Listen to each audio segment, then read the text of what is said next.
Hello guys, welcome to study with fascination. आज हम करेंगे class 10 science olympiads chapter 13 sources of energy part 4। तो start करते हैं क्वेश्चन नंबर 16 से। The process used to harness nuclear energy these days is.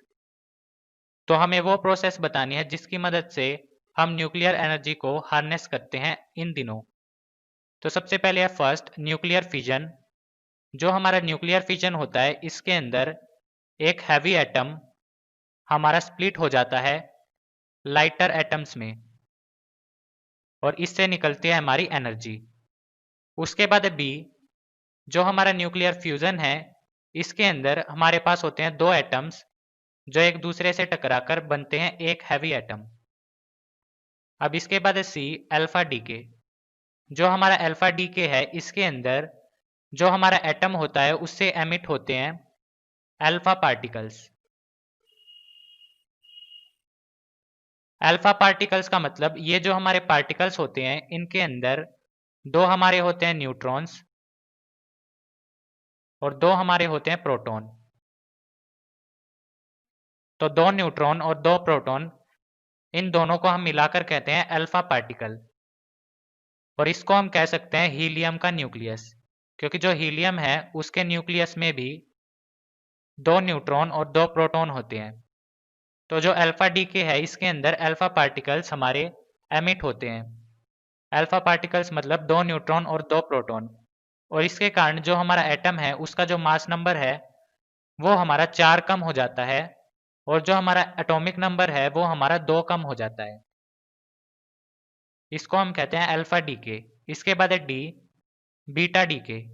जो beta decay है, इसके अंदर जो हमारे इलेक्ट्रॉन्स है वो हमारे एमिट होते हैं और जो एटम है उसके अंदर जो न्यूट्रॉन है वो हमारा चेंज हो जाता है प्रोटॉन में। तो इलेक्ट्रॉन हमारे होते हैं एमिट और न्यूट्रॉन हमारा चेंज हो जाता है प्रोटॉन में। तो इन दिनों जो हम न्यूक्लियर एनर्जी यूज करते हैं वो हम करते हैं न्यूक्लियर फिजन से। तो जो आंसर है वो है option number A, nuclear fission, जिसके अंदर हैवी एटम हमारा डिवाइड होता है लाइटर एटम्स में। अब इसके बाद है question number 17, which part of the solar cooker is responsible for green house effect. हमें बताना है सोलर कुकर का कौन सा पार्ट ग्रीन हाउस इफेक्ट के लिए रिस्पॉन्सिबल होता है। ग्रीन हाउस इफेक्ट का मतलब जब हमारी सन रेज एंटर करती हैं अर्थ एटमॉस्फेयर में, उसके बाद वो सरफेस से टकराकर वापस रिफ्लेक्ट होती हैं। लेकिन एटमॉस्फेयर में हमारी होती हैं ग्रीन हाउस गैसेज, जैसे कि CO2।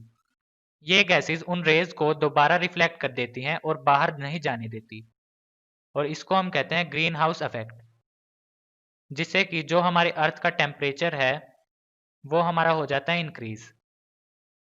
तो सोलर कुकर के अंदर ग्रीन हाउस का काम करता है ग्लास शीट।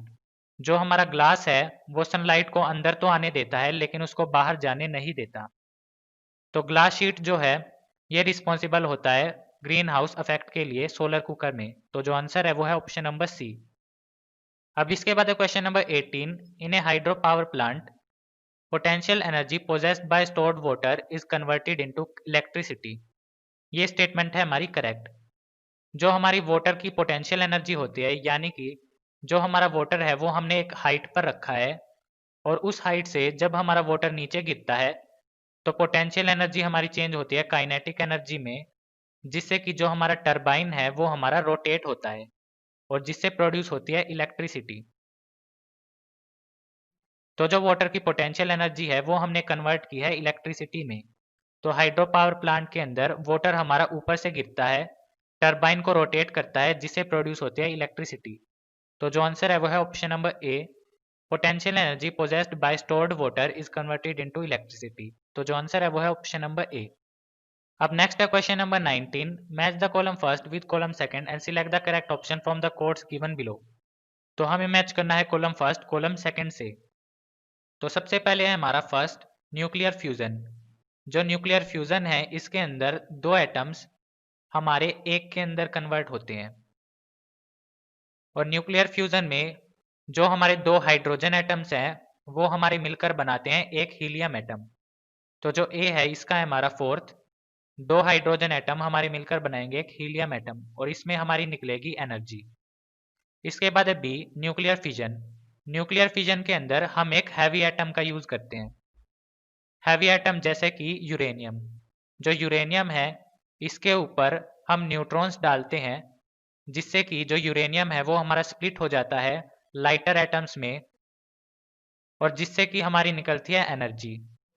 तो जो बी है इसका है हमारा फर्स्ट, यूरेनियम हमारा स्प्लिट हो जाता है लाइटर एटम्स में, उसको हम कहते हैं न्यूक्लियर फिजन। इसके बाद है सी न्यूक्लियर फ्यूल। न्यूक्लियर फ्यूल होता है हमारा यूरेनियम 235, तो सी का है हमारा थर्ड। इसके बाद है डी रॉकेट फ्यूल। रॉकेट के अंदर फ्यूल होता है हमारा लिक्विड ऑक्सीजन, तो डी का है हमारा सेकंड। तो जो हमारा आंसर है वो है ऑप्शन नंबर बी।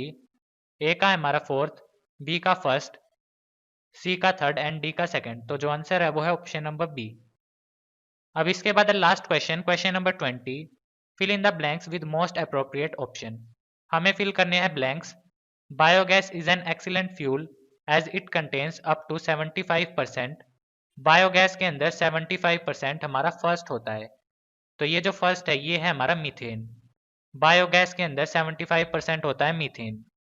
अब इसके बाद it burns without smoke, leaves no residue like ash in wood, its heating capacity is dash. जो इसकी हीटिंग कैपेसिटी है वो हमारी सेकंड होती है, और सेकंड के ऑप्शन दिए गए हैं हाई और लो, तो इसकी हीटिंग कैपेसिटी हमारी होती है हाई। इसके बाद the slurry left behind is removed periodically and used as an excellent manure. Biogas के जलने के बाद जो हमारा स्लरी लेफ्ट होता है उसका हम यूज कर सकते हैं मैन्योर में, और ये जो स्लरी है ये हमारा रिच होता है थर्ड में और फोर्थ में, तो ये होंगे हमारे नाइट्रोजन और फॉस्फोरस।